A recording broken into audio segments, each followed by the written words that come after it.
Hi, this is Sonia from An Enthusiastic Reader. Good morning. How are you? Today is Friday, April 29th, and I am here to do a Friday Reads. I read 5 books, I think, in April, and I would like to talk to you about them. And this is just a chatty video about what I've been reading recently. So let's get started. The first book I would like to talk about is The Liars Club by Mary Karr. This was first published in 1995, and I read it sometime in the 90s and remembered essentially nothing about it, but someone in my book club chose it for this last month, so we read it, and I really enjoyed it. I don't know exactly how to talk about this, but it's essentially the story of Mary Karr and her sister and her parents when Mary and her sister were still young girls. And it's talking about the relationship between her parents, her mother's severe alcoholism, and all of the kind of wild and crazy things that she did while she was drinking, which was all of the time, and what happened between the parents. Her father worked in the oil fields and he also drank, but he did not seem to have an alcoholism problem like his wife did. And the fights that they would get in, and then her mother's eventual breakdown, all the things that happened to Mary when she was a little girl. And I kept forgetting that she was so young when this book was taking place. She was only like 7 or 8 years old at the beginning of when she started writing about the memoir, time period she started writing about. And eventually the mother has a severe breakdown and is hospitalized for a time. And so that's one section. Another section is when her mother and father split up and they moved to Colorado for a short period of time, and the really severe drinking problems that her mother had during this time, and her marriage to another alcoholic, and essentially how these girls were not really taken good care of during this time period. And then the last chunk of it is when they're older and Mary discovers that her mother had a secret that she never talked about. And so I won't reveal that in case you don't know, but she had people from her past that were the demons of which were kind of driving her this entire time in her alcoholism and her mental state. So it was a rollicking story. A lot of it was funny. It was exaggerated for effect. We had a really good discussion about it. So questioning memoir, and in Mary's memoir, she does talk about a lot about the failings of memory, and just trying to get down what her memories were, but realizing that they may not be exactly accurate, or they may not line up with the memories, say, of her sister or of her mother and father. So at least she acknowledges that memory is not always something that can be completely relied upon. Yet, and I think this came up at book club, we talked about the feeling. She was recording and capturing the emotion and feeling and her memories of things that happened. And I think that a lot of good memoir will be able to do that, is to capture the feeling, not necessarily the dates and times and exact conversations, which do have to be reconstructed from what could be a faulty memory. I really like memoir. I think it's an important way for other voices to be heard that we may not hear. And so I think there is a good place in our literary world for memoir that is written with good intention. And that brings me to the next book, which I think is a memoir / literary analysis that does not really have good intention. And it is called Only Happiness Here in Search of Elizabeth von Arnim by Gabrielle, Carey, which was written in 2020. Carey is Australian. Elizabeth von Arnim was also born in Australia, though she spent most of her time not in Australia, but in Europe, various countries in Europe for her life. And the construct of this memoir that I read with Britta Bowler as a buddy read, which we had some very good discussions about this book, is that Carey, the author, had some pretty rough times, some things that happened in a terrible year. Her identity was stolen, and she was estranged from her family. She had an affair, and so she broke up her marriage. Anyway, she had this year. She decided to take a year and see if she could kind of heal herself through figuring out the life of Elizabeth von Arnim through her books and through scholarship and other biographies that were written about Elizabeth von Arnim. So her thesis is that Elizabeth von Arnim is looking for happiness, and if you look closely at her novels, it boils down to certain principles that will give people happiness if they follow these things like leisure and being outdoors, getting exercise. I mean, all of the kind of very obvious things that we're told to do in order to maybe break free from a hard time or to lift our spirits, etc. She makes a lot of very dubious claims in her analysis of these novels, such as that Elizabeth had some periods of deep depression in her life due to her circumstance and her unhappiness in her marriage. But Gabrielle Carey says that she couldn't have been that unhappy because this particular time that she's talking about, von Arnim wrote her very happiest novel. And, just little weird connections that she is trying to attribute that just don't add up. Britta and I were rolling our eyes at some of the things that Carey was saying, the way that she brought her own story in, but it didn't really correlate. What was good about it is that I'm really interested in the circle of friends and in von Arnim's life. She really liked E.M. Forster, and they developed a good friendship. She was H.G. Wells's lover, and they had quite a relationship. Then she married Bertrand Russell's brother, who was completely controlling and a very unkind spouse, shall we say. And then she wrote a novel, Vera, which used some of his traits, and he was very mad about it. So there's a lot of literary gossip in this, which I'm always there for. I enjoy learning about how authors were connected to each other and their friendships and relationships. So I learned a lot about Elizabeth von Arnim's life, her popularity. She was very, very wealthy from her novels. And at the beginning of her career, she really wanted to be anonymous, and they carried that through for a while, but everybody it was an open secret that she was the one that was writing these books, and eventually she just kind of owned up to it. Anyway, very fascinating life, and so that was the good thing about reading the book. I would not recommend it necessarily. There's a huge bibliography in the back of a lot of other people who have written about Elizabeth von Arnim, and I think it would be fun to read another one of those or just read the novels. So it was a successful buddy read, not a successful book. Picked up the first Maise Dobbs, called Maise Dobbs.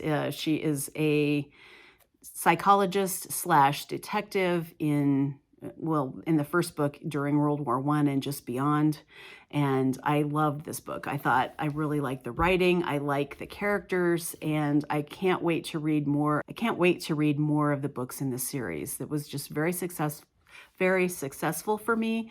And knowing that there's well over 15 novels at this point. This one was published in 2004, and the author is Jacqueline Winspear.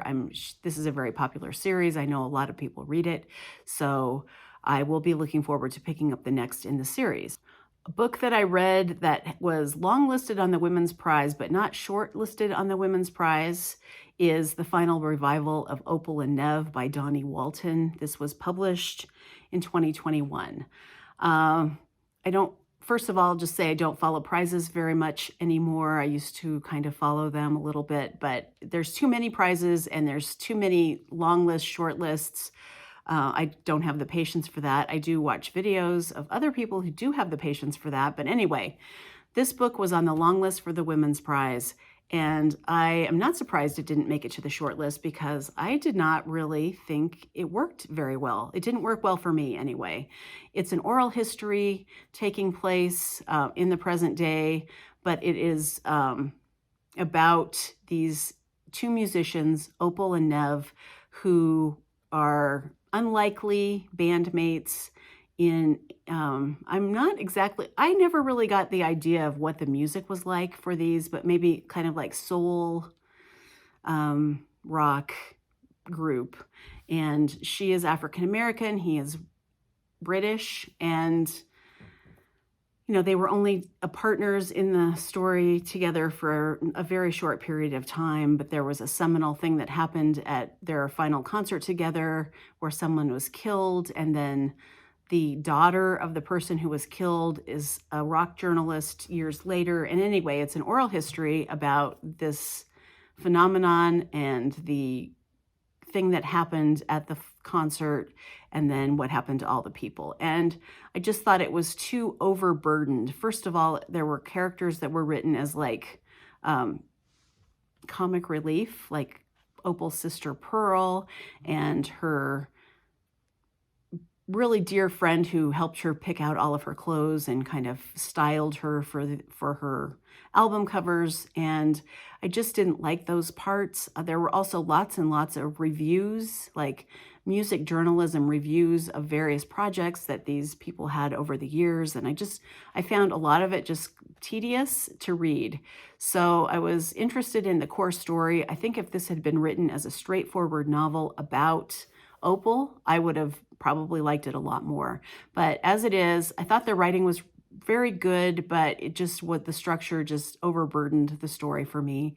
And I would be interested in reading the author, Dawnie Walton, again, but I just can't recommend this book. And the last book I'd like to talk about was my rave. It's probably my favorite book that I've read so far in 2022, and that is The Dickens Boy by Thomas Keneally. And this is a fantastic story, the premise of which is that in real life, two of Charles Dickens' sons were sent to Australia to find their fortunes. And so this is about his youngest son, who is one of the sons that goes off and tries to learn sheep farming in Australia. And so it's about his journey, his adventures. He's only 17 when he goes, so he has a lot of preconceived prejudices against Catholics, for instance. And, his father also was. So he learned a lot of things from his father. He holds a lot of false ideas about people, but he's endearing, he's loving, and he is willing to change. And so the novel is about him. It's a coming of age novel. It's a fish out of water story. And it's very funny, and it's written in a Dickens style. So you kind of feel like you're reading a Dickens novel about a man making his fortune or a boy making his fortune. It's a very male-centric novel, which I'm okay with, but you just need to know that going in, that there aren't a lot of female characters that are strong, or it's really not about that. And one of the funny things about the novel is that the premise is that he's never read his father's novels. So he has never read a Charles Dickens novel, and everywhere he goes, people want to talk to him about his father's novels, which ones were their favorites, passages and characters that they loved, and he has to kind of just go along with it in order to, ingratiate himself with people, but he's kind of faking it because he's never read the novel. So that's just one funny part. Another thing I really liked about the novel is that they don't shy away from the perils of colonialism. So this is something that is not pro-colonial. I mean, it's a story that's set during those times of when Britain was had sent over all of their undesirable people to live in Australia, and the terrible things that happened to the native people of Australia due to that practice. So there are a lot of characters that are Indigenous people to Australia in the novel too, and what happens to them, and the compassion that the main character feels for people and sees the injustice and tries in his very small way to at least show he cares. And so it's a complicated issue. I mean, obviously it was a terrible thing that happened, but it's grappling with the facts that these things did happen. And it's still endearing, and it's still funny. I could not wait to get back to it. It only took me a few days to read, even though it's quite long, but I just wanted to be immersed in that world. And so it was really successful. I raved about it on all my social media, how much I really like this book. So if you like that kind of book, I highly recommend it. Right now I'm reading The Candy House by Jennifer Egan. This is the second in the Visit from the Goon Squad series, I guess, if you'd like to call it a series. This story is heavily rooted in A Visit from the Goon Squad. It's some of the characters from the original novel and also some of their kids and grandkids. So it goes farther into the future. And it's really a novel about the ways that technology have infiltrated themselves into our lives to such an extent that in this novel, people can upload their memories and the contents of their brains and their experiences into a collective conscience. And so that's part of it, is that you can buy a service where you, if you want to, can tap into other people's lives based on them uploading them into this huge database and algorithm. And so that's a really interesting concept. And any characters that you may have had questions about in A Visit from the Goon Squad may be answered in this next novel. So I think you could read it as a standalone novel, but I think the experience would not be nearly as rich as if you would just read The Visit from the Goon Squad first and get like firmly rooted in that universe and then go to the second novel. I'm 50% through, so I don't know what's going to happen, but I'm really enjoying it. And it is also a kind of connected short stories type structure. But I don't think the stories would stand alone. So they really are dependent on each other. And then this novel is dependent on the previous novel. Lastly, I am reading a collection of essays. It's not a memoir. There is a huge difference between a collection of essays and a memoir, but this is a collection of essays that are linked in theme by Sarah Polley called Run Towards the Danger, Confrontations with a Body of Memory. And Sarah Polley is a really interesting woman. She was a child actor. She still acts and directs movies at times. She is an activist, especially for like labor rights and unions. And she's Canadian, and she's fascinating. And so all of these essays that I've read so far, I think there's 6 essays, I think I've read 4 of them, are about her past and how the manifestations of the things that happened to her in her past affected her physically. So the first essay is really interesting. It's about the time that she was cast as Alice in Wonderland on the stage in Toronto. And so she was a little girl, and it's all about all kinds of things. It's about her mother having died of cancer. It's about her Sarah's scoliosis and how that affects her body. It's about her father's lack of parenting skills. And then it's about stage fright. I mean, there's just so many things that are tied up into this. These are very long essays, so they're very comprehensive. And she just takes her time telling the story and making connections. And so this is wonderful. Last night I read an essay about her experience when she was a child actor on a Terry Gilliam movie called The Adventures of Baron von Munchausen. And that was a disastrous movie, and it deeply, deeply affected her in ways that, because no one was really looking out for her, and it was a very dangerous set. There were a lot of explosions, and she was terrified, and no one really tried to mitigate that for her. And some, dangerous things happened on the set.